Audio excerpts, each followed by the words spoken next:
시큐리티 매터스의 최근 주가를 고평가 관점에서 점검하려면 먼저 주가를 움직인 동력이 실적이었는지 아니면 이벤트와 기대감이었는지를 분리해봐야 합니다.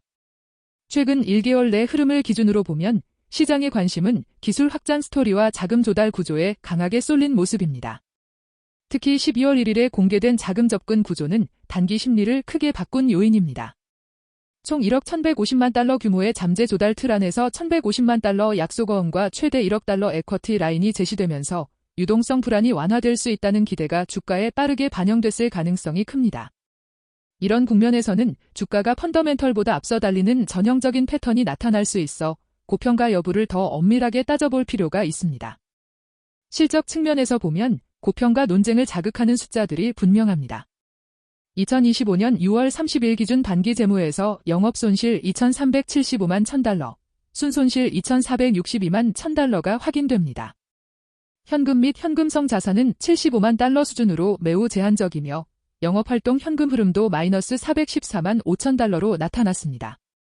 이 조합은 기술과 사업이 성장 국면에 있더라도 단기적으로는 외부 자금 의존도가 높아질 수밖에 없다는 신호로 해석됩니다. 즉 현재 주가가 미래의 상용화 성공을 강하게 선반영하고 있다면 실적 숫자와의 간극이 커질수록 고평가 리스크가 커지는 구조입니다. 이번 구간의 핵심 리스크는 희석 가능성입니다. 에쿼티 라인은 회사 입장에서는 필요한 시점에 선택적으로 자금을 끌어올 수 있다는 장점이 있지만 투자자 입장에서는 주가가 강할 때 새로운 물량이 나올 수 있다는 부담으로 연결됩니다. 최대 1억 달러 수준의 에쿼티 라인이 존재한다는 사실만으로도 급등 이후 시장이 민감해질 수 있습니다. 따라서 주가가 단기적으로 빠르게 올라간 뒤에는 실적 개선이 확인되기 전까지는 고평가 논쟁이 희석 우려와 결합해 반복될 가능성이 높습니다. 이 구간에서 중요한 포인트는 회사가 언제, 어떤 가격대에서, 어떤 목적을 위해 자금을 실제 집행하느냐입니다. 시장 구조 측면에서도 주의 신호가 있습니다. 2025년에는 리버스 스플릿이 여러 차례 이어졌습니다. 8월 7일 1대 7, 10월 23일 1대 15 89,958, 11월 18일 1대 8 같은 조정이 연속적으로 발생한 흐름은 초소형주의 변동성과 상장 요건 대응 압박이 동시에 존재했음을 시사합니다. 리버스 스플릿 자체가 사업 가치의 개선을 의미하는 것은 아닙니다. 오히려 단기간에 누적되는 경우 주가 방어와 향후 자금 조달 환경을 둘러싼 불확실성이 확대될 수 있습니다. 이런 배경은 단기 급등이 나타났을 때 고평가 경계심을 더 키우는 요인이 됩니다. 사업과 전망을 보면 시큐리티 매터스가 강조하는 방향성은 분명 매력적인 편입니다. 금, 플라스틱, 섬유, 광물 등 다양한 영역에서 추적과 검증 인프라를 확장하겠다는 전략은 공급망 신뢰와 규제 대응 수요가 커지는 환경과도 맞닿아 있습니다. 다만 고평가 판단에서 중요한 것은 기술의 가능성이 아니라 매출의 질과 속도입니다.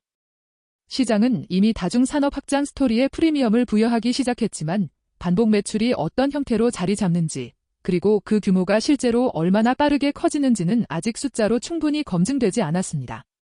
따라서 현재 주가가 높은 평가를 받고 있다면 이는 미래 계약과 상용화 성과를 상당 부분 선반영한 상태일 수 있습니다. 종합적으로 보면 현 시점의 시큐리티 매터스는 단기적으로 고평가 또는 과열 구간일 가능성이 높습니다. 순손실 2,462만 1,000달러와 현금 75만 달러라는 단기 재무의 취약함, 그리고 최대 1억 1,150만 달러로 제시된 자금 접근 구조가 공존하기 때문입니다.